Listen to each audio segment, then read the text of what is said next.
സ്വാഗതം. ഫ്രാൻസിസ് പാപ്പയുമായി കൂടിക്കാഴ്ച നടത്തി സ്ലോവാക്യൻ പ്രസിഡന്റ് പീറ്റർ പെല്ലഗ്രീനി.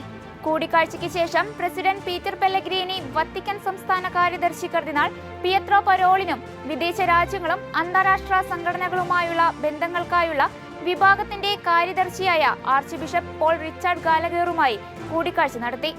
പരിശുദ്ധ സിംഹാസനവും സ്ലോവാക്യയും തമ്മിലുള്ള സുദൃഢമായ ഉഭയകക്ഷി ബന്ധം, സ്ലോവാക്യയിൽ കത്തോലിക്ക സഭ സമൂഹത്തിനേകുന്ന സേവനം, ഉക്രൈനിലും മധ്യപൂർവ്വ പ്രദേശത്തും നടക്കുന്ന സായുധ സംഘർഷങ്ങൾ തുടങ്ങിയവ ചർച്ചാ വിഷയങ്ങളായി. 42 രാജ്യങ്ങളിലായി അവാർഡുകൾ. വിശുദ്ധ ജോൺ പോൾ രണ്ടാമൻ സ്കോളർഷിപ്പ് പ്രോഗ്രാം വഴി റോമിലെ 14 പൊന്തിഫിക്കൽ സർവകലാശാലകളിൽ 110 വൈദികർ, വൈദിക വിദ്യാർത്ഥികൾ, സന്യസ്തർ, അൽമായർ എന്നിവർക്ക് തങ്ങളുടെ പഠനം തുടരാൻ സഹായം നൽകിയതായി സംഘടന അറിയിച്ചു.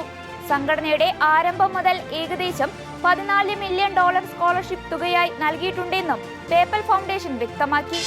പരിയാരം കണ്ണൂർ ഗവൺമെന്റ് മെഡിക്കൽ കോളേജിലെ ജീവനക്കാരുടെ ആകിരണ പ്രക്രിയ എത്രയും പെട്ടെന്ന് പൂർത്തിയാക്കി അവരുടെ സമ്പൂർണ്ണ സംരക്ഷണം ഉറപ്പുവരുത്തണമെന്ന് കത്തോലിക്ക കോൺഗ്രസ് തലശ്ശേരി അതിരൂപത സമിതി ആവശ്യപ്പെട്ടു.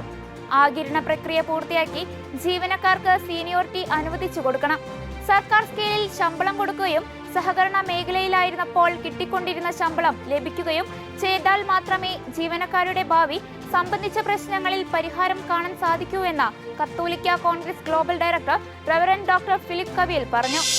മലയാളിയായ കർദിനാൾ മാർ ജോർജ് കൂവക്കാട് ഉൾപ്പെടെ ഡിസംബർ 7 ഫ്രാൻസിസ് മാർപ്പാപ്പ കർദിനാൾ പദവിയിലേക്ക് ഉയർത്തിയ 21 കർദിനാൾമാരിൽ ശ്രദ്ധ നേടുകയാണ് യുക്രൈൻ സ്വദേശിയായ മൈക്കോള ബൈച്ചോക്ക്.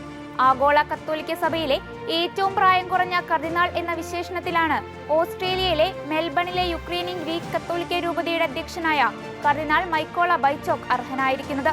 ഓസ്ട്രേലിയ, ന്യൂസിലാൻഡ്, ഓഷ്യാനയിലായി വ്യാപിച്ചു കിടക്കുന്ന യുക്രൈനിയൻ ഗ്രീക്ക് കത്തോലിക്ക രൂപതയെ നയിക്കുന്ന അദ്ദേഹത്തിന് 44 വയസ്സ് മാത്രമാണ് പ്രായം. ജനങ്ങളുടെ സമാധാനത്തിനായുള്ള രോദനം ശ്രവിക്കണമെന്ന് ഫ്രാൻസിസ് പാപ്പ.